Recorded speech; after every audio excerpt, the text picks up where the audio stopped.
Pensamientos sobre política y revolución. Un comentario. Pregunta, en su estudio, sobre la violencia, se refiere usted en varias ocasiones al tema del movimiento revolucionario estudiantil en los países occidentales. Al final, sin embargo, hay algo que queda sin aclarar. ¿Considera usted en general el movimiento de protesta estudiantil como un proceso históricamente positivo? Hannah Arendt, no sé lo que usted entiende por positivo. Supongo que quiere saber si estoy a favor o en contra. Pues bien, me resultan gratos algunos objetivos del movimiento, especialmente varios del de América, con el que estoy más familiarizada que con los de otras partes. Hacia otros objetivos adopto una actitud neutral y considero peligrosos algunos disparates, como, por ejemplo, la politización y el refuncionamiento, lo que los alemanes denominan Umfunktionieren, de las universidades, es decir, la perversión de su función y otras cosas de ese género. Pero no el derecho a la participación, que, dentro de ciertos límites, apruebo enteramente. Pero no deseo referirme a este tema de momento.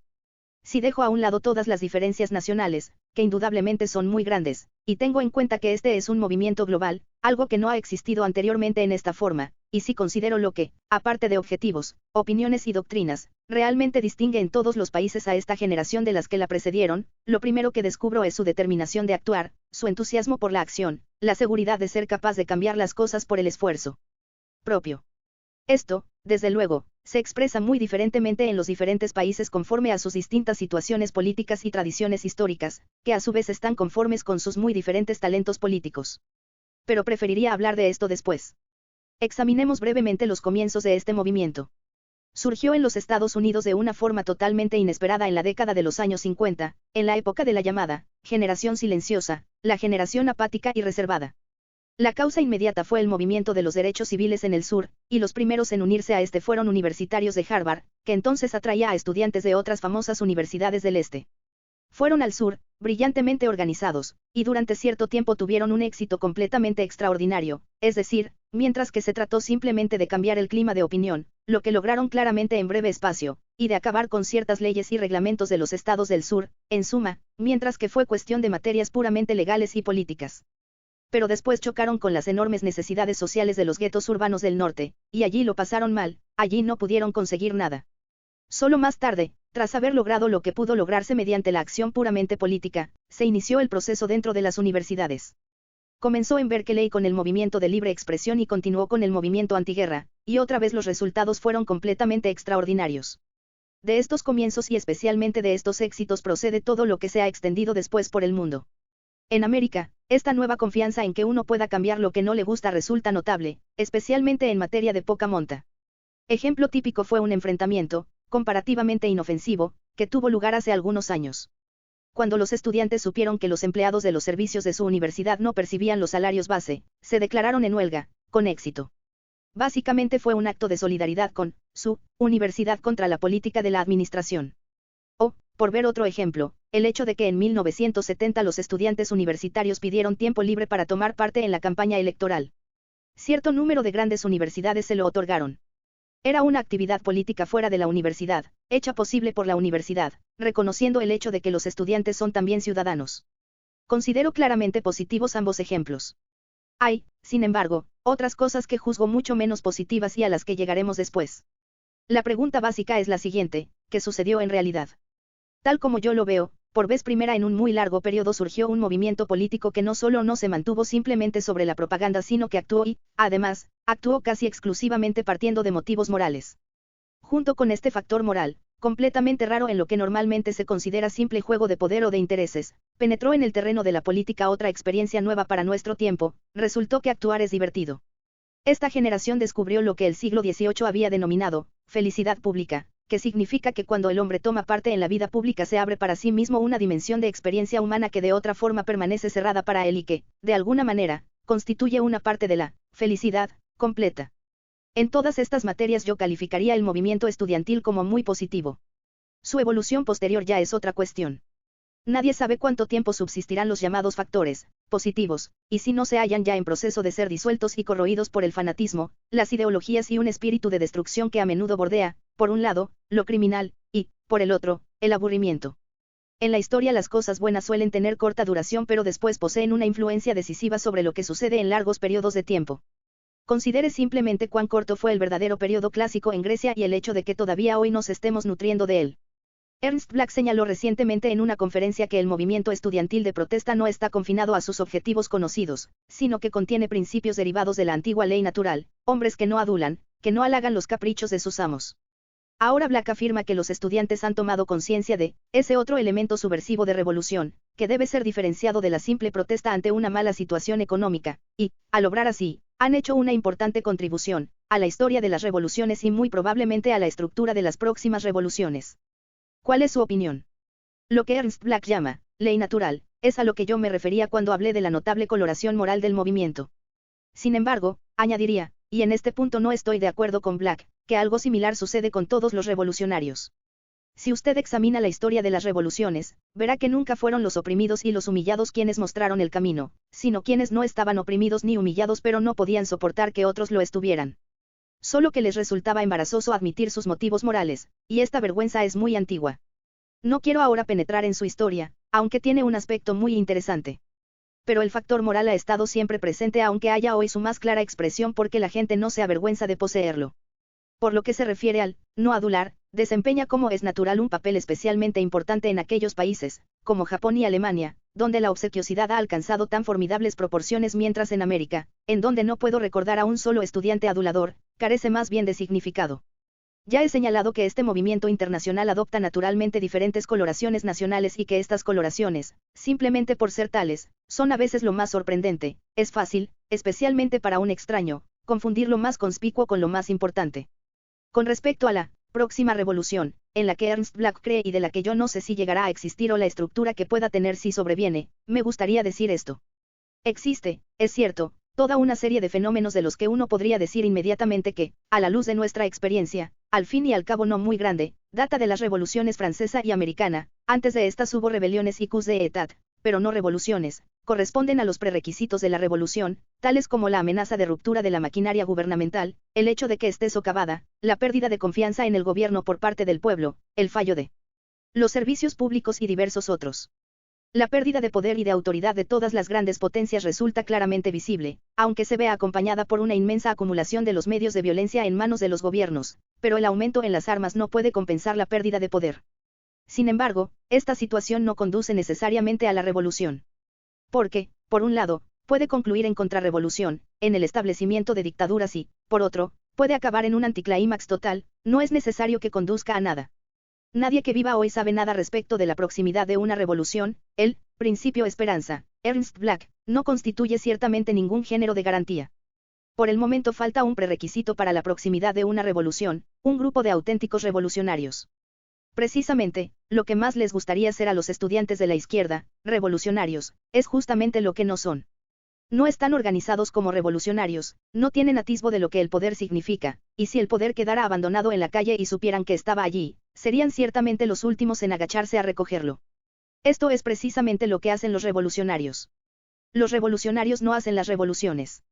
Los revolucionarios son los que saben cuándo está el poder abandonado en la calle y cuándo pueden recogerlo. La rebelión armada en sí misma jamás ha conducido a una revolución. Sin embargo, lo que podría abrir el camino para una revolución, en el sentido de preparar a los revolucionarios, sería un análisis real de la situación existente, tal como se acostumbraba a hacer en otros tiempos. En realidad, estos análisis eran las más de las veces muy inadecuados, pero el hecho indudable es que se hacían. En este aspecto no veo absolutamente a nadie, ni cerca ni lejos, en disposición de hacerlo.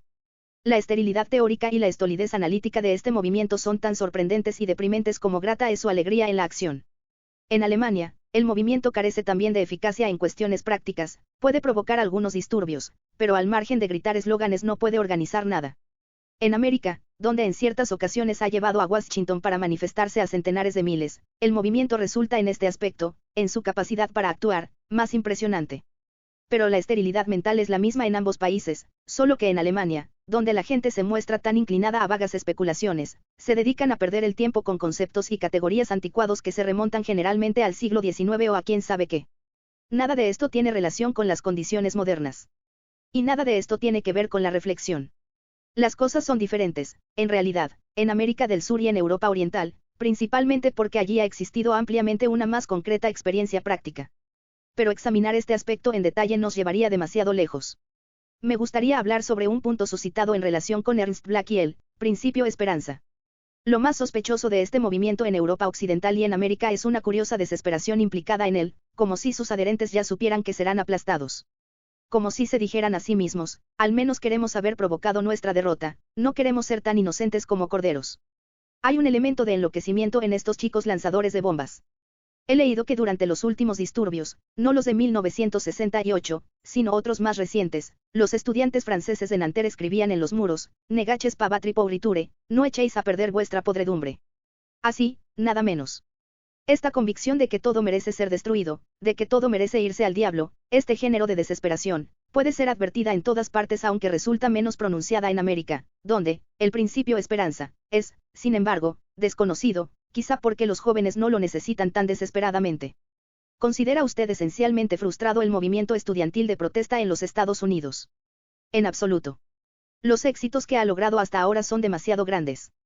Su éxito con la cuestión negra resulta espectacular y su éxito en la cuestión de la guerra es quizá aún mayor. Fueron primariamente los estudiantes quienes lograron dividir al país y lograron una mayoría, o al menos una minoría muy calificada y muy fuerte en todos los aspectos, contraria a la guerra. Podría, sin embargo, arruinarse muy rápidamente si lograra destruir las universidades, algo que yo considero posible. En América este peligro es quizá menor que en otras partes porque los estudiantes americanos siguen estando más orientados hacia las cuestiones políticas y menos inclinados a los problemas internos de la universidad, con el resultado de que parte del pueblo se siente solidarizado con ellos en materias esenciales. Pero también en América sigue siendo concebible la destrucción de las universidades porque la conmoción en conjunto coincide con una crisis en las ciencias, en la fe en la ciencia y en la fe en el progreso, es decir, con una crisis interna, y no simplemente política, de las universidades. Si los estudiantes lograran destruir las universidades, habrían destruido entonces su propia base de operaciones, y esto sería cierto en todos los países afectados por el hecho, en América como en Europa. Y no serían capaces de hallar otra base, sencillamente porque no podrían reunirse en ninguna otra parte. De aquí se deduce que la destrucción de las universidades determinaría el final de todo el movimiento. Pero no sería el fin ni del sistema educativo ni el de la investigación. Tanto uno como otra pueden ser organizados muy diferentemente, resultan perfectamente concebibles otras formas e instituciones para la preparación profesional y para la investigación. Pero ya no habría estudiantes universitarios. Vamos a ver lo que en realidad es la libertad estudiantil. Las universidades hacen posible a los jóvenes durante cierto número de años el permanecer fuera de todos los grupos y obligaciones sociales, ser verdaderamente libres. Si los estudiantes destruyen las universidades, entonces ya no existirá nada de este tipo, en consecuencia, no habrá tampoco rebelión contra la sociedad. En algunos países y en algunas épocas pueden haber estado muy bien en curso de cortar la rama en la que se sentaban. Lo que a su vez equivale al enloquecimiento.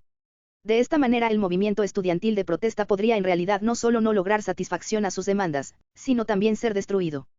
¿Sería esto también aplicable al movimiento estudiantil de protesta en Europa? Sí, se aplicaría a la mayoría de los movimientos estudiantiles. También aquí, no en el mismo grado en los de Sudamérica y los países de Europa Oriental donde el movimiento de protesta no depende directamente de las universidades y donde lo respalda una gran parte de la población. En su estudio, sobre la violencia, leemos esta frase, el tercer mundo no es una realidad sino una ideología. Esto suena a blasfemia. Porque, desde luego, el tercer mundo es una realidad, más aún, una realidad que debe su existencia en primer lugar a las potencias coloniales occidentales y, más tarde, a la cooperación de los Estados Unidos. Y por eso no es nada sorprendente que de esta realidad producida por el capitalismo resultara, bajo la influencia de la indignación mundial y general de los jóvenes, una nueva ideología. Yo creo que no es la ideología de la nueva izquierda sino simplemente la existencia del tercer mundo, la realidad del tercer mundo, la que hizo posible esa ideología. Trata usted con su sorprendente frase de poner en tela de juicio la existencia del tercer mundo como tal. Posiblemente hay aquí un malentendido que usted podría aclarar. En absoluto. Soy verdaderamente de la opinión de que el tercer mundo es exactamente lo que digo, una ideología o una ilusión. África, Asia y Sudamérica son realidades. Si usted compara estas regiones con Europa y América, entonces puede decir de ellas, pero solo desde esta perspectiva, que están subdesarrolladas y usted sostiene por eso que este es un denominador común crucial de aquellos países. Sin embargo, pasa por alto las innumerables cosas que no tienen en común y el hecho de que lo que tienen en común es solamente un contraste con otro mundo, lo que significa que la idea del subdesarrollo como factor importante es un prejuicio europeo-americano. Se trata, en suma, de una cuestión de perspectiva, hay aquí una falacia lógica. Trate de decir alguna vez a un chino que pertenece exactamente al mismo mundo de un miembro de una tribu bantú africana y, créame, se llevará la sorpresa de su vida. Los únicos que tienen un interés obviamente político en afirmar que existe un tercer mundo son, desde luego, los que permanecen en el nivel más bajo, es decir, los negros de África. En su caso es fácil comprenderlo, todo lo demás es palabrería. La nueva izquierda ha tomado este reclamo del tercer mundo del arsenal de la vieja izquierda. Procedía de la distinción hecha por los imperialistas entre países coloniales y potencias colonizadoras. Para los imperialistas, Egipto era, naturalmente, como la India, ambos caían bajo la denominación de razas sometidas. Este enrazamiento imperialista de todas las diferencias ha sido copiado por la nueva izquierda sin más que invertir las denominaciones. Es siempre la misma y vieja historia. Tras la admisión de cada reclamo existe la incapacidad para pensar o bien la repugnancia a ver los fenómenos como son, sin aplicarles categorías en la creencia de que por eso pueden ser clasificados. En esto precisamente radica la impotencia de la teorización. El nuevo eslogan, nativos de todas las colonias, o de todas las antiguas colonias o de todos los países subdesarrollados, uníos, es aún más estúpido que el antiguo del que fue copiado, trabajadores de todo el mundo, uníos, que, al fin y al cabo, ha quedado completamente desacreditado. No soy ciertamente de la opinión de que pueda aprenderse mucho de la historia, porque la historia nos enfrenta constantemente con lo que es nuevo, pero hay unas cuantas cosas que podrían aprenderse. Lo que me llena de recelo es no ver en parte alguna a los miembros de esta generación, reconociendo las realidades como tales y tomándose la molestia de pensar en ellas. Los filósofos y los historiadores marxistas, y no simplemente quienes son considerados como tales en el sentido estricto del término, opinan que en esta fase del desarrollo histórico de la humanidad hay solo dos alternativas posibles para el futuro, capitalismo y socialismo. ¿Existe en su opinión otra alternativa? No veo tales alternativas en la historia, ni sé qué es lo que hay allí disponible. Vamos a dejar de hablar de temas tan altisonantes como, el desarrollo histórico de la humanidad, muy probablemente adoptará un giro que no corresponderá ni a uno ni a otro y esperemos que así sea para nuestra sorpresa. Pero examinemos históricamente, por un momento, esas alternativas. Con el capitalismo se inició, al fin y al cabo, un sistema económico que nadie había planeado ni previsto. Este sistema, como se sabe generalmente, debió su comienzo a un monstruoso proceso de expropiación como jamás había sucedido anteriormente en la historia en esta forma, es decir, sin conquista militar. Expropiación, la acumulación inicial de capital, que fue la ley conforme a la cual surgió el capitalismo y conforme a la cual avanzó paso a paso. No conozco lo que la gente imagina por socialismo. Pero si se mira lo que sucedió en Rusia, puede advertirse que el proceso de expropiación fue llevado aún más lejos, y puede observarse que algo muy similar está sucediendo en los modernos países capitalistas donde parece que hubiera vuelto a desencadenarse el antiguo proceso de expropiación. Que son la superimposición fiscal, la devaluación de facto de la moneda, la inflación unida a la recesión, sino formas relativamente suaves de expropiación. Solo que en los países occidentales hay obstáculos políticos y legales que constantemente impiden que este proceso de expropiación alcance un punto en el que la vida sería completamente insoportable. En Rusia no existe, desde luego, socialismo, sino socialismo de Estado, que es lo mismo que sería el capitalismo de Estado, es decir, la expropiación total. La expropiación total sobreviene cuando han desaparecido todas las salvaguardias políticas y legales de la propiedad privada. En Rusia, por ejemplo, ciertos grupos disfrutan de un muy elevado nivel de vida. Lo malo es solo que todo lo que tales gentes tienen a su disposición, vehículos, residencias campestres, muebles caros, coches con chofer, etc., no es de su propiedad y cualquier día puede serles retirado por el gobierno. No hay allí un hombre tan rico que no pueda convertirse en mendigo de la mañana a la noche, y quedarse incluso sin el derecho al trabajo, en caso de conflicto con los poderes dominantes. Un vistazo a la reciente literatura soviética, donde se ha empezado a decir la verdad, atestiguará estas atroces consecuencias más reveladoras que todas las teorías económicas y políticas. Todas nuestras experiencias, a diferencia de las teorías y de las ideologías, nos dicen que el proceso de expropiación, que comenzó con la aparición del capitalismo, no se detiene en la expropiación de los medios de producción, solo las instituciones legales y políticas que sean independientes de las fuerzas económicas y de su automatismo pueden controlar y refrenar las monstruosas potencialidades inherentes a este proceso. Tales controles políticos parecen funcionar mejor en los estados nodrizas, tanto si se denominan a sí mismos socialistas o capitalistas. Lo que protege la libertad es la división entre el poder gubernamental y el económico, o, por decirlo en lenguaje de Marx, el hecho de que el Estado y su constitución no sean superestructuras. Lo que nos protege en los países llamados capitalistas de Occidente no es el capitalismo, sino un sistema legal que impide que se hagan realidad los ensueños de la dirección de las grandes empresas de penetrar en la vida privada de sus empleados. Pero este ensueño se torna realidad allí donde el gobierno se convierte a sí mismo en patrono. No es un secreto que el sistema de investigación que sobre sus empleados realiza el gobierno americano no respeta la vida privada. El reciente apetito mostrado por algunos organismos gubernamentales de espiar en las casas particulares podría ser un intento del gobierno de tratar a todos los ciudadanos como aspirantes en potencia a funcionarios públicos. ¿Y qué es el espionaje sino una forma de expropiación? El organismo gubernamental se establece como un género de copropietario de las viviendas y las casas de los ciudadanos. En Rusia no se necesitan delicados micrófonos ocultos en las paredes, de cualquier manera hay un espía en la vivienda de cada ciudadano. Si tuviera que juzgar esta evolución desde un punto de vista marxista, diría, quizá la expropiación está en la verdadera naturaleza de la producción moderna, y el socialismo, como Marx creía, no es más que el resultado inevitable de la sociedad industrial iniciada por el capitalismo. Entonces, lo que interesa es saber lo que podemos hacer para mantener bajo control este proceso y evitar que degenere, con un nombre u otro, en las monstruosidades en que ha caído en el este. En algunos de los países llamados comunistas, en Yugoslavia, por ejemplo, pero incluso también en Alemania Oriental, ha habido intentos para sustraer la economía a la intervención del gobierno y descentralizarla, y se han realizado concesiones muy sustanciales para impedir las más horribles consecuencias del proceso de expropiación, que, afortunadamente, también habían resultado ser muy insatisfactorias para la producción una vez que se había alcanzado un determinado grado de centralización y de esclavización de los trabajadores. Fundamentalmente se trata de saber cuánta propiedad y cuántos derechos podemos permitir poseer a una persona, incluso bajo las muy inhumanas condiciones de gran parte de la economía moderna. Pero nadie puede decirme que exista algo como la propiedad de las fábricas, por parte de los trabajadores. Si usted reflexiona durante un segundo advertirá que la propiedad colectiva constituye una contradicción en sus términos. Pertenencia es lo que yo tengo, propiedad se refiere a lo que es propio de mí por definición. Los medios de producción de otras personas no deberían desde luego pertenecerme. El peor propietario posible sería el gobierno, a menos que sus poderes en la esfera económica sean estrictamente controlados y frenados por una judicatura verdaderamente independiente. Nuestro problema en la actualidad no consiste en expropiar a los expropiadores sino, más bien, en lograr que las masas, desposeídas por la sociedad industrial en los sistemas capitalistas y socialistas, puedan recobrar la propiedad. Solo por esta razón ya es falsa la alternativa entre capitalismo y socialismo, no solo porque no existen en parte alguna en estado puro, sino porque lo que tenemos son gemelos, cada uno con diferente sombrero. Puede contemplarse toda la situación desde una perspectiva diferente, la de los mismos oprimidos, lo cual no mejora el resultado. En este caso uno debe decir que el capitalismo ha destruido los patrimonios, las corporaciones, los gremios, toda la estructura de la sociedad feudal. Ha acabado con todos los grupos colectivos que constituían una protección para el individuo y su pertenencia, que le garantizaban un cierto resguardo aunque no, desde luego, una completa seguridad.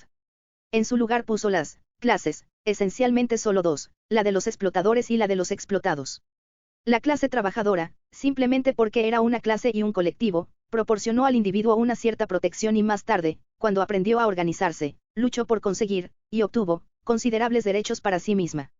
La distinción principal hoy no es entre países socialistas y países capitalistas, sino entre países que respetan esos derechos, como, por ejemplo, Suecia de un lado y Estados Unidos de otro, y los que no los respetan, como, por ejemplo, la España de Franco de un lado y la Rusia soviética de otro. ¿Qué ha hecho entonces el socialismo o el comunismo, tomados en su forma más pura? Han destruido esta clase, sus instituciones, los sindicatos y los partidos de trabajadores, y sus derechos, convenios colectivos, huelgas, seguro de paro, seguridad social. En su lugar, estos regímenes han ofrecido la ilusión de que las fábricas eran propiedad de la clase trabajadora, que como clase había sido abolida, y la atroz mentira de que ya no existía el paro, mentira basada tan solo en la muy real inexistencia del seguro de paro. En esencia, el socialismo ha continuado sencillamente y llevado a su extremo lo que el capitalismo comenzó. ¿Por qué iba a ser su remedio? Los intelectuales marxistas subrayan a menudo que el socialismo, a pesar de su alienación, es capaz de regeneración mediante su propia fuerza. Como ejemplo ideal de esta regeneración existe el modelo checoslovaco de socialismo democrático. ¿Cómo juzga usted las posibilidades de una nueva iniciativa del socialismo democrático en el este, orientado en el espíritu de los modelos checoslovaco o yugoslavo, a la vista del desarrollo del armamento de la Unión Soviética así como de la hegemonía soviética en otras zonas? Lo que usted ha comenzado diciendo me ha asombrado realmente. Llamar a la dominación de Stalin una alienación, me parece un eufemismo empleado para barrer bajo la alfombra no solo hechos, sino también los más horrendos crímenes. Y le digo esto solo para llamar su atención sobre la forma en que esta jerga ha retorcido ya los hechos, llamar alienación a algo que no es más que un crimen. Por lo que se refiere a los sistemas económicos y a los modelos, con el tiempo algo saldrá de todas las experiencias realizadas aquí y allá si las grandes potencias dejan en paz a los países pequeños. Que esto llegue a ser realidad es algo que no puede decirse en un terreno que depende tanto de la práctica como la economía. Sin embargo, antes que nada se realizarán experiencias con el problema de la propiedad. Por la muy escasa información de que dispongo, yo diría que esto está ya sucediendo en Alemania Oriental y en Yugoslavia con resultados excelentes. En Alemania Oriental, se ha constituido dentro del sistema económico socialista, haciendo funcionar un tipo de sistema cooperativo que no se deriva en absoluto del socialismo y que ha demostrado su valor en Dinamarca e Israel.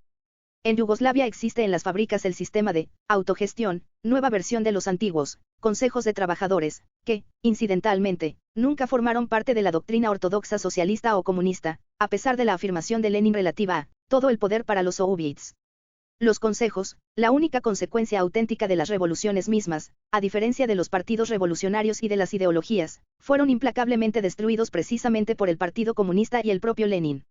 Ninguno de estos experimentos redefine la propiedad legítima de una forma satisfactoria, pero puede ser un camino en esta dirección. Las cooperativas de Alemania Oriental, combinando la propiedad privada con la pertenencia conjunta de los medios de producción y de distribución, los consejos de trabajadores, proporcionando una seguridad en el empleo en vez de una seguridad de la propiedad privada. En ambos casos, los trabajadores individuales ya no están atomizados, sino que pertenecen a un nuevo colectivo, la cooperativa o el consejo de la fábrica, como un género de compensación a su afiliación a una clase. Usted pregunta también por las experiencias y las reformas. Estas nada tienen que ver con los sistemas económicos, excepto que el sistema económico no debería ser empleado para privar al pueblo de su libertad. Y así se hace cuando un disidente u oponente se torna inempleable, o cuando los bienes de consumo son tan escasos y la vida tan desagradable que le resulta fácil al gobierno comprar a sectores enteros de la población. Que quienes viven en el este se preocupen por la libertad, los derechos civiles y las garantías legales. Porque estas son las condiciones para ser libre de decir, escribir e imprimir lo que uno quiera. La Unión Soviética no penetró en Checoslovaquia por culpa del nuevo sistema económico de este país, sino por las reformas políticas con él relacionadas. No penetró en Alemania Oriental, aunque sus habitantes, como los de otros países satélites, vivan hoy mejor que los de la Unión Soviética y quizá pronto vivan también e incluso mejor que los de Alemania Occidental. Y entonces, la diferencia será, solamente, que en un país la gente puede decir y, dentro de ciertos límites, también hacer lo que prefiere, mientras que en el otro no puede. Créame, esto constituye una gran diferencia para cualquiera. La Unión Soviética está interesada en machacar allí donde estas experiencias económicas se unen a una lucha por la libertad. Este fue sin duda el caso de Checoslovaquia. No es el caso de Alemania Oriental, por eso dejaron en paz a la República Democrática Alemana. Bajo el dominio de Ulbricht, la República Democrática Alemana se tornó constantemente tanto más tiránica ideológicamente cuanto mayores eran las concesiones económicas. La Unión Soviética debe también machacar allí donde tema que uno de los países satélites se separe del Pacto de Varsovia. No lo sé, pero considero posible que este temor, ciertamente presente, se hallara justificado en el caso de Checoslovaquia. Por otra parte, no creo que la Unión Soviética llegue a intervenir militarmente en Yugoslavia. Encontraría allí una muy considerable oposición militar y no puede permitirse hoy este género de enfrentamiento. Siendo una gran potencia, esto no es estar firmemente sentada en la silla. ¿Concede usted al socialismo como concepción ahora dominante para el futuro de la sociedad humana alguna posibilidad de realización? Esto nos lleva naturalmente otra vez a la cuestión de lo que es en realidad el socialismo. Incluso Marx apenas sabía cómo debía describirlo. Perdone que la interrumpa, me refiero al socialismo, como he dicho antes, orientado en el espíritu del modelo checoslovaco o yugoslavo. Usted se refiere, entonces, a lo que hoy se denomina socialismo humanista. Este nuevo eslogan no significa más que el intento de deshacer la inhumanidad traída por el socialismo sin reintroducir el llamado sistema capitalista, aunque la clara tendencia en Yugoslavia hacia una economía de mercado abierto podría muy fácilmente, y casi ciertamente, ser interpretada así, no solo por la Unión Soviética sino por todos los verdaderos creyentes.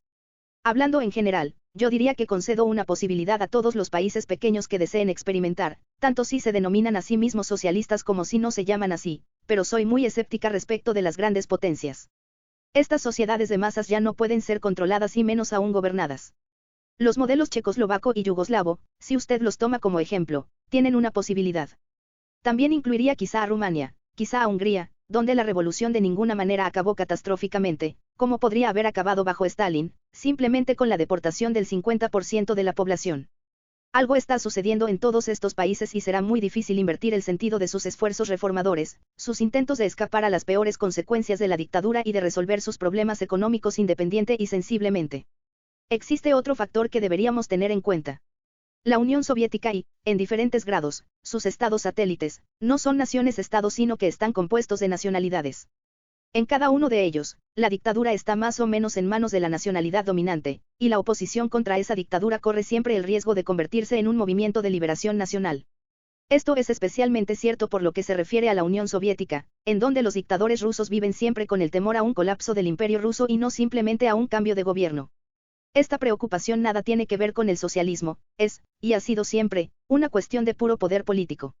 No creo que la Unión Soviética hubiera procedido en Checoslovaquia como procedió si no hubiese estado inquieta por su propia oposición interna, no solo por la oposición de los intelectuales, sino por la oposición latente de sus propias nacionalidades. No debería olvidarse que, durante la primavera de Praga, el gobierno otorgó a los eslovacos considerables concesiones que solo fueron canceladas después por influencia rusa. Moscú teme todos los intentos de descentralización. Un nuevo modelo significa para los rusos no solo un manejo más humano de las cuestiones económicas o intelectuales, sino también la amenaza de descomposición del imperio ruso. Creo que el temor de los líderes soviéticos, específicamente a la oposición de los intelectuales, desempeña un papel especial. Al fin y al cabo se trata de una oposición que se está haciendo sentir en un sector más amplio. Hay incluso un movimiento de derechos civiles por parte de los intelectuales jóvenes que operan con todos los medios legales disponibles y, resulta innecesario decirlo, con todos los ilegales, tales como periódicos clandestinos, etc. Sí, soy consciente de ello. Y los dirigentes de la Unión Soviética se muestran muy temerosos. Temen intensamente que si el éxito de este movimiento alcanza al pueblo, diferenciado de los intelectuales, podría suceder que los ucranianos desearan una vez más tener su propio Estado, que les ocurriera otro tanto a los tártaros, que tan abominablemente fueron tratados, etc. Por eso, los dirigentes de la Unión Soviética se apoyan en una base aún más vacilante que las de quienes dirigen los países satélites. Pero ya ve usted también que Tito en Yugoslavia se muestra temeroso del problema de las nacionalidades y en absoluto del llamado capitalismo. ¿Cómo explica usted el hecho de que el movimiento de reforma en el este, y no pienso solamente en el muy citado modelo checoslovaco, sino también en las diferentes obras de intelectuales soviéticos propugnando la democratización de la Unión Soviética y en protestas similares, jamás sugiriera forma alguna de capitalismo, aunque fuese modificado, como alternativa al sistema que estaban criticando? Bien, yo diría que ellos son obviamente de mi opinión, que de la misma manera que el socialismo no es un remedio para el capitalismo no puede ser un remedio ni una alternativa para el socialismo. Pero no insistiré en esto. La pugna no atañe simplemente a un sistema económico. El sistema económico solo está implicado en tanto que la dictadura impide a la economía desarrollarse tan productivamente como lo haría sin la traba dictatorial. En lo demás, la pugna es una cuestión política, se refiere a la clase de Estado, a la clase de constitución, a la clase de legislación, al género de salvaguardias para la libertad de palabra y de prensa que uno desea tener, es decir, se refiere a lo que nuestros inocentes niños de Occidente denominan libertad burguesa. No existe tal cosa, la libertad es la libertad tanto si está garantizada por las leyes de un gobierno, burgués, como si lo está por las de un Estado, comunista. Del hecho de que los gobiernos comunistas no respeten hoy los derechos civiles ni garanticen la libertad de expresión y de asociación no se deduce que tales derechos y libertades sean, burgueses. La libertad burguesa es con frecuencia y del todo erróneamente equiparada con la libertad de lograr más dinero del que uno necesita. Porque esta es la única libertad que también respeta el este, donde en realidad uno puede llegar a ser extremadamente rico. El contraste entre ricos y pobres, si por una vez vamos a emplear un lenguaje claro, y no una jerga, respecto de los ingresos es más grande en el este que en la mayoría de los otros países, más grande incluso que en los Estados Unidos si no se toman en consideración a unos pocos millares de multimillonarios. Pero este tampoco es el caso. Repito, el caso es sencilla y únicamente si yo puedo decir e imprimir lo que deseo o si no puedo, si mis vecinos me espían o si no me espían. La libertad siempre implica la libertad de disentir. Ningún dirigente antes de Stalin y de Hitler discutió la libertad de decir sí. Hitler excluyó a judíos y gitanos del derecho al asentimiento y Stalin fue el dictador que cegó las cabezas de sus más entusiásticos seguidores quizá porque pensaba que cualquiera que dijera sí también podía decir no. Ningún tirano precedente fue tan lejos como ellos, y lo que hicieron tampoco les trajo cuenta. Ninguno de estos sistemas, ni siquiera el de la Unión Soviética, es verdaderamente totalitario, aunque he de admitir que no estoy en posición de juzgar a China. En la actualidad solo quedan excluidos quienes disienten y se hallan en oposición, pero esto no significa en manera alguna que haya allí libertad. Y precisamente es en la libertad política y en la seguridad de sus derechos básicos en lo que están, certeramente, interesadas las fuerzas de oposición.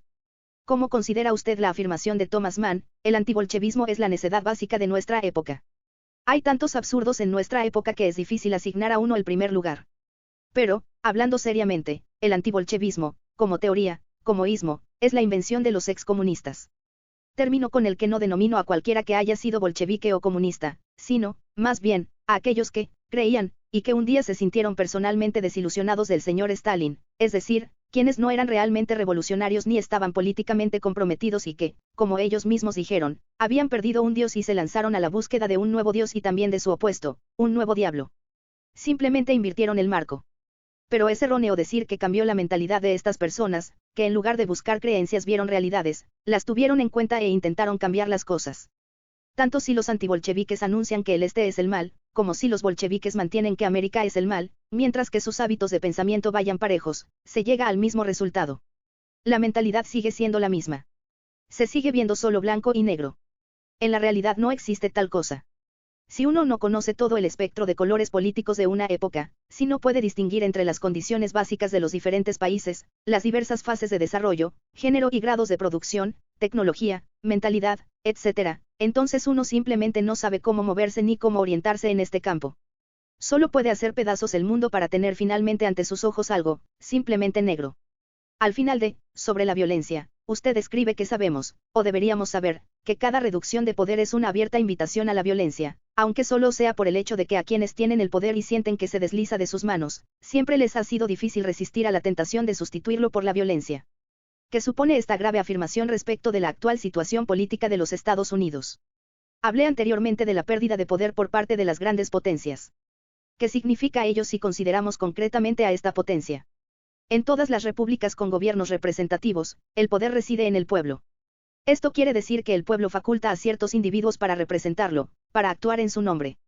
Cuando hablamos de pérdida de poder, es que el pueblo ha retirado su consentimiento a lo que hacen sus representantes, los funcionarios autorizados y elegidos. Quienes han sido facultados se sienten naturalmente poderosos, incluso cuando el pueblo retira la base de ese poder, permanece ese sentimiento del poder. Esa es la situación en América, y no solo allí, en realidad. Este estado de la cuestión, incidentalmente, nada tiene que ver con el hecho de que el pueblo esté dividido, sino que, más bien, puede ser explicado por la pérdida en el llamado sistema. Para mantener el sistema, los representantes comienzan a actuar como dirigentes y recurren a la fuerza. Reemplazan por la fuerza el asentimiento del pueblo, este es el punto decisivo. ¿Cómo se sitúa este proceso en la América actual? Es posible aclarar la cuestión mediante varios ejemplos, pero preferiría explicarla principalmente mediante la guerra del Vietnam, que no solo divide al pueblo de los Estados Unidos, sino que, lo que resulta aún más importante, ha determinado una pérdida de confianza y por eso una pérdida de poder. Para ser específicos, ha producido el foso de la credibilidad, que significa que quienes están en el poder ya no son creídos, hecho completamente diferente de que se esté o no se esté de acuerdo con ellos. Sé que en Europa los políticos jamás han sido creídos, que, además, la gente opina que los políticos deben mentir y mienten, como parte de su oficio. Pero este no era el caso en América. Naturalmente, siempre ha habido secretos de Estado que necesitan ser estrictamente guardados sobre bases específicas de política práctica. A menudo no se decía la verdad, pero tampoco se decían mentiras directas. Pero en el presente, como usted sabe, la resolución del Golfo de Tonkin, que dio al presidente manos libres en una guerra no declarada, fue obtenida del Congreso sobre la base de una presentación probablemente imprecisa de las circunstancias. Este asunto costó a Johnson la presidencia, y sin ese asunto difícilmente puede explicarse la aspereza de la oposición en el Senado. Desde entonces, en círculos cada vez más amplios, la guerra del Vietnam ha sido considerada ilegal, no solo peculiarmente inhumana, ni solo inmoral, sino ilegal. En América, esto tiene un peso diferente del que podría tener en Europa. Y, sin embargo, entre los trabajadores americanos existe una muy fuerte agitación a favor del compromiso de los Estados Unidos en Vietnam. ¿Cómo puede explicarse esa agitación en relación con lo que ha dicho? El primer ímpetu de la oposición a la guerra procedió de las universidades, especialmente del cuerpo estudiantil, es decir, de los mismos grupos comprometidos en el movimiento de los derechos civiles. Esta oposición estaba dirigida desde el comienzo contra el llamado sistema, cuyos más leales puntales pueden ser hoy indiscutiblemente hallados entre los trabajadores, es decir, en los grupos de ingresos más bajos. Por eso, en Wall Street, los llamados capitalistas se manifestaron contra el gobierno, y los trabajadores de la construcción, a favor de él. En todo esto, la parte decisiva no ha sido tanto desempeñada por la cuestión de la guerra como por el problema de color. En las zonas orientales y septentrionales del país la integración de los negros en los grupos de más elevados ingresos no ha hallado dificultades muy serias o insuperables. Hoy es realmente en todas partes un fait accompli. La integración en sectores residenciales de rentas relativamente altas es posible si los inquilinos negros pertenecen al mismo nivel elevado que los blancos o los amarillos, especialmente los chinos, que en todas partes resultan especialmente gratos como vecinos. como el número de empresarios negros prósperos es muy pequeño, esta situación se aplica realmente a las profesiones académicas y liberales, médicos, abogados, profesores, actores, escritores, etc. La misma integración en los niveles medio e inferior de la clase media, y especialmente entre los trabajadores que, respecto a sus ingresos, pertenecen al nivel superior de la más baja clase media, conduce a la catástrofe y no solamente porque la clase media baja resulte ser especialmente reaccionaria, sino porque estas clases creen, no sin razón, que todas estas reformas relativas al problema negro están siendo realizadas a sus expensas. Esta situación puede explicarse mejor mediante el ejemplo del problema escolar. Las escuelas públicas de América, incluyendo las de segunda enseñanza, son gratuitas. Cuanto mejores son estas escuelas, mayores son las posibilidades que los chicos sin medios tienen de llegar a la enseñanza superior, es decir, de mejorar su posición social. En las grandes ciudades, este sistema de la escuela pública, bajo el peso de un muy numeroso y casi exclusivamente negro lumpenproletariat, ya se ha derrumbado, con muy pocas excepciones. Difícilmente pueden considerarse escuelas esas instituciones en las que los chicos permanecen durante 12 años, sin llegar siquiera a aprender a leer y escribir. Ahora, si una sección de la ciudad se torna negra como resultado de la política de integración, sus calles se arruinarán, las escuelas serán descuidadas y los chicos se convertirán en pequeños salvajes. En suma, la vecindad se convertirá rápidamente en una zona miserable.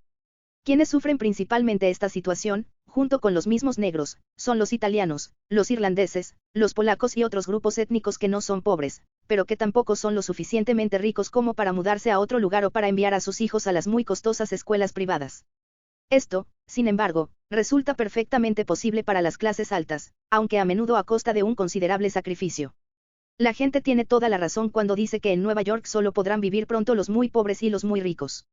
Casi todos los residentes blancos que pueden permitírselo envían a sus hijos, bien a las escuelas privadas, que son muy buenas, o a las escuelas confesionales, principalmente católicas. Los negros que pertenecen a los niveles superiores pueden hacer lo mismo. La clase trabajadora y la clase media baja no pueden permitírselo. Lo que enfurece especialmente a estas gentes es que los liberales de la clase media hayan promovido estas leyes cuyas consecuencias no experimentan, exigen la integración de las escuelas públicas, la eliminación de las escuelas de barrio, niños negros, que en una amplia mayoría quedaban descuidados, ahora son trasladados en autobuses para ir desde las zonas miserables a escuelas de distritos predominantemente blancos, y la integración forzada de los barrios, pero envían a sus propios hijos a las escuelas privadas y se mudan a los suburbios, cosa que solo es posible hacer a partir de un cierto nivel económico. A esto se suma otro factor, también presente en otros países. Marx puede haber dicho que el proletariado no tiene patria, pero es bien sabido que el proletariado jamás ha compartido este punto de vista. Las clases sociales inferiores son especialmente susceptibles al nacionalismo, al chauvinismo y a las políticas imperialistas. Como resultado de la cuestión de la guerra surgió una seria escisión en el movimiento de los derechos civiles entre negros y blancos. Los estudiantes blancos, procedentes de hogares de la clase media acomodada, se unieron inmediatamente a la oposición, en contraste con los negros que se mostraron muy remisos a manifestarse contra la guerra del Vietnam. Y esto fue cierto incluso respecto de Martin Luther King. También aquí desempeñó naturalmente un papel el hecho de que el ejército proporciona a las clases sociales inferiores ciertas oportunidades de educación y preparación profesional. Usted reprocha a la nueva izquierda de Alemania Occidental, entre otras cosas, el no haberse nunca preocupado seriamente del reconocimiento de la línea Oder-Neisse, que, al fin y al cabo, es uno de los temas cruciales de la política exterior alemana y la piedra de toque del nacionalismo alemán desde la derrota del régimen de Hitler. Yo dudo de que su tesis pueda ser mantenida de esta forma intransigente, puesto que la nueva izquierda está exigiendo de Bonn, no solo el reconocimiento de la línea Oder-Neisse, sino además el de la República Democrática Alemana. Sin embargo, la nueva izquierda se halla aislada de la población en general y carece de poder para otorgar realidad política práctica a tales demandas teóricas. Pero, además, sufriría una derrota decisiva el nacionalismo alemán si la nueva izquierda, numéricamente muy débil, interviniera, seriamente, en favor del reconocimiento de la línea Oder-Neisse. Por lo que a consecuencias políticas prácticas se refiere, es aún menos probable un cambio de la política en Persia. Lo malo de la nueva izquierda es que evidentemente no se preocupa de las consecuencias eventuales de sus manifestaciones. En contraste con lo referente al Shah de Persia, la línea Oder-Neisse es una cuestión de responsabilidad directa de cada ciudadano alemán. Manifestarse en favor de ese reconocimiento y dejar constancia de esta posición tiene un sentido al margen de sus consecuencias políticas prácticas. No importa que no se obtenga nada si la nueva izquierda se manifiesta, también, en pro del reconocimiento de la nueva frontera con Polonia, como muchos buenos liberales alemanes han hecho. El caso es que este tema jamás ha figurado en el centro de su propaganda, lo que significa simplemente que ellos esquivan todas las cuestiones que son reales y suponen una directa responsabilidad. Y esto es cierto tanto para sus teorías como para sus prácticas. Existen dos explicaciones posibles para la evasión de este tema eminentemente práctico. He mencionado hasta ahora solo el nacionalismo alemán, del cual, pese a toda la retórica en sentido contrario, podría ser también sospechosa la nueva izquierda. La segunda posibilidad sería la de que este movimiento en su versión alemana ha incurrido en tantos disparates teóricos de altos vuelos que no puede ver lo que tiene enfrente de sus narices. Este pareció ser el caso en la época de las leyes de emergencia, las Notstandsgesetze. ¿Usted recuerda cuánto tardó el movimiento estudiantil en ser consciente de que algo de considerable importancia estaba sucediendo en el Parlamento, ciertamente de mayor importancia para Alemania que las visitas de potentados orientales? Cuando los estudiantes americanos se manifiestan contra la guerra del Vietnam, se pronuncian contra una política de interés inmediato para su país y para ellos mismos. Cuando los estudiantes alemanes hacen lo mismo, sucede igual que respecto del Shah de Persia, no existe la más mínima posibilidad de que sean tomados en consideración. Un interés apasionado en los asuntos internacionales en el que no haya riesgo ni responsabilidad implícitos ha sido a menudo un pretexto para ocultar palpables intereses nacionales. En política, el idealismo es frecuentemente solo una excusa para no reconocer realidades desagradables. El idealismo puede ser una forma de total evasión de la realidad y esto creo que es muy probable en el caso que nos ocupa. La nueva izquierda pasó por alto el tema y eso significa que pasó por alto la única cuestión moral que, en la Alemania de la posguerra, sigue todavía realmente abierta y sujeta a discusión. Y también pasó por alto uno de los pocos y decisivos temas de política internacional en los que Alemania hubiera podido desempeñar un papel significativo tras el final de la Segunda Guerra Mundial. La omisión del gobierno alemán, especialmente bajo Adenauer, del reconocimiento de la línea Oder-Neisse contribuyó considerablemente a la consolidación del sistema soviético de satélites. Debería resultar perfectamente claro a todo el mundo que el temor a Alemania en las naciones satélites ha retrasado decisivamente, y en parte hecho imposibles, todos los movimientos reformistas en Europa Oriental. El hecho de que ni siquiera la izquierda, nueva o vieja, se haya atrevido a tocar este muy sensible punto de la Alemania de la postguerra solo ha podido servir para reforzar considerablemente este temor. Volviendo una vez más a su ensayo, sobre la violencia, es decir, en su versión alemana, usted escribe, mientras estén identificadas la independencia nacional, es decir, la libertad del dominio extranjero, y la soberanía del Estado, es decir, la reivindicación de un irrefrenado e ilimitado poder en los asuntos exteriores, y ninguna revolución ha sido hasta ahora capaz de conmover este concepto del Estado, ni siquiera es concebible una solución teórica del problema de la guerra, de la que depende no tanto el futuro de la humanidad como la cuestión de si la humanidad tendrá futuro, y una paz garantizada en la Tierra resulta tan utópica como la cuadratura del círculo. ¿En qué otra concepción del Estado piensa usted?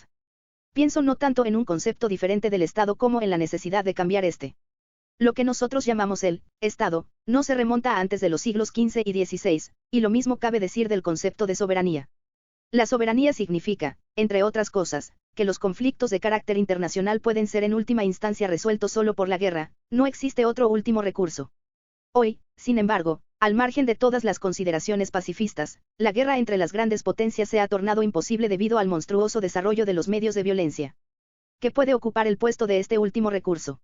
La guerra, por así decirlo, se ha convertido en un lujo que solo pueden continuar permitiéndose las pequeñas naciones, y, aún así, mientras no sean arrastradas a las esferas de influencia de las grandes potencias y mientras no posean armas nucleares. Las grandes potencias intervienen en estas guerras, en parte, porque están obligadas a defender a sus clientes y, en parte, porque esa intervención se ha convertido en pieza importante de la estrategia de disuasión mutua sobre la que descansa hoy la paz del mundo. Entre estados soberanos no puede haber otro último recurso que no sea la guerra, si la guerra ya no sirve para este propósito, el mismo hecho por sí solo prueba que debemos tener un nuevo concepto del Estado. Este nuevo concepto del Estado, realmente, no puede proceder de la fundación de un nuevo tribunal internacional que funcione mejor que el de La Haya, o de la de una nueva sociedad de naciones, dado que allí solamente cabe volver a desplegar los mismos conflictos entre gobiernos soberanos u ostensiblemente soberanos al nivel de los discursos, lo que en realidad resulta más importante de lo que se cree. Los simples rudimentos que yo vislumbro para un nuevo concepto del Estado pueden ser hallados en el sistema federal, cuya ventaja consiste en que el poder no se ejerce ni desde arriba ni desde abajo, sino que es dirigido horizontalmente para que las unidades federales frenen y controlen mutuamente sus poderes. Porque la verdadera dificultad en la especulación sobre estas materias es que el recurso final debiera ser no supernacional, sino internacional. Una autoridad supernacional, o bien resultaría ineficaz, o bien sería monopolizada por la nación que resulte ser la más fuerte, y así conduciría a un gobierno mundial, que podría convertirse en la más terrible tiranía imaginable, dado que no habría escapatoria a su fuerza policíaca global, hasta que finalmente se desintegrara. ¿Dónde hallar modelos que puedan ayudarnos a construir, al menos teóricamente, una autoridad internacional como el más alto organismo de control? Esto puede parecer una paradoja puesto que lo más alto no puede estar bien pero se trata, sin embargo, de la auténtica cuestión. cuando yo digo que ninguna de las revoluciones, cada una de las cuales derribó una forma de gobierno y la reemplazó por otra, ha sido capaz de hacer vacilar el concepto de Estado y de su soberanía, pienso en algo que he tratado de elaborar un tanto en mi libro sobre la revolución.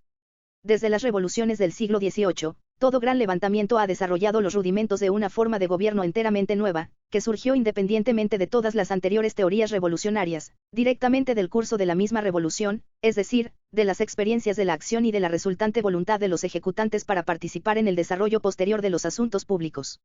Esta nueva forma de gobierno es el sistema de consejos que, como sabemos, ha perecido cada vez y en cada lugar, destruido, bien directamente por las burocracias de las naciones-estados, bien por las maquinarias de partido.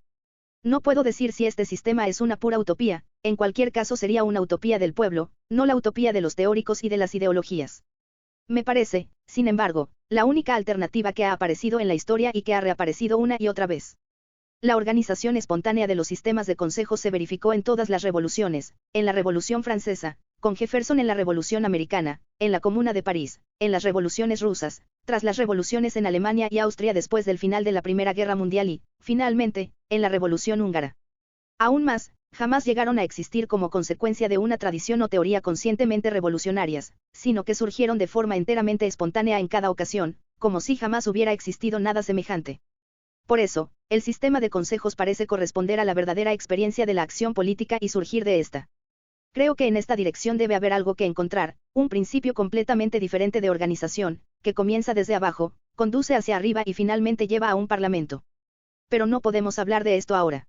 Y no es necesario, ya que sobre este tema se han publicado en los últimos años, en Francia y en Alemania, importantes estudios, y cualquiera que esté seriamente interesado en la cuestión puede informarse por sí mismo.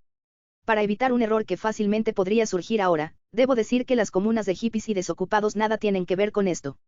Al contrario, su fundamento es una renuncia al conjunto de la vida pública, de la política en general, son refugios para personas que han sufrido un naufragio político, y que como tales se hallan completamente justificadas por sus motivos personales. Las formas de estas comunas me parecen muy a menudo grotescas, tanto en Alemania como en América, pero las comprendo y no tengo nada contra ellas. Políticamente carecen de significado. Los consejos desean exactamente lo opuesto, aunque partan de muy poco, consejos de barriada, consejos profesionales, consejos de fábricas, de copropietarios de casas, etc. Existen, desde luego, consejos de las más variadas clases y no solo consejos de trabajadores, los consejos de trabajadores son un caso especial en este campo.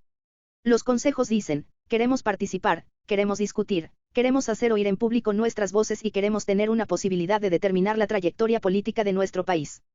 Como el país es demasiado grande para que todos nosotros nos reunamos y determinemos nuestro destino, necesitamos disponer de cierto número de espacios públicos. La cabina en la que depositamos nuestros sufragios es indiscutiblemente demasiado pequeña porque solo hay sitio para uno. Los partidos son completamente inservibles, la mayoría de nosotros solo somos electorado manipulado. Pero si solo 10 de nosotros nos sentamos en torno de una mesa, expresando cada uno nuestra opinión, escuchando cada uno las opiniones de los demás, entonces puede lograrse una formación racional de la opinión a través del intercambio de opiniones. Allí también se torna claro que uno de nosotros está mejor preparado para presentar nuestro punto de vista ante el siguiente Consejo Superior, donde a su vez ese punto de vista será aclarado, revisado o se revelará erróneo a través de la influencia de otros puntos de vista. En manera alguna necesita ser miembro de tales consejos todo residente en un país. Ni todo el mundo desea, ni todo el mundo tiene que preocuparse de los asuntos públicos. De esta manera se hace posible un proceso autoselectivo del que se extraerá en un país una verdadera élite política. Quien no esté interesado en los asuntos públicos tendrá que contentarse con que sean decididos sin él. Pero debe darse la oportunidad a cada persona. En esta dirección veo yo la posibilidad de formar un nuevo concepto del Estado. Un consejo estatal de este tipo, al que debería ser completamente extraño el principio de la soberanía, resultaría admirablemente conveniente para federaciones de los más variados géneros, especialmente porque en él el poder sería constituido horizontal y no verticalmente. Pero si usted me pregunta ahora qué posibilidades tiene de ser realizado, entonces tengo que decirle, muy escasas, si es que existe alguna. Y si acaso, quizá, al fin y al cabo, tras la próxima revolución.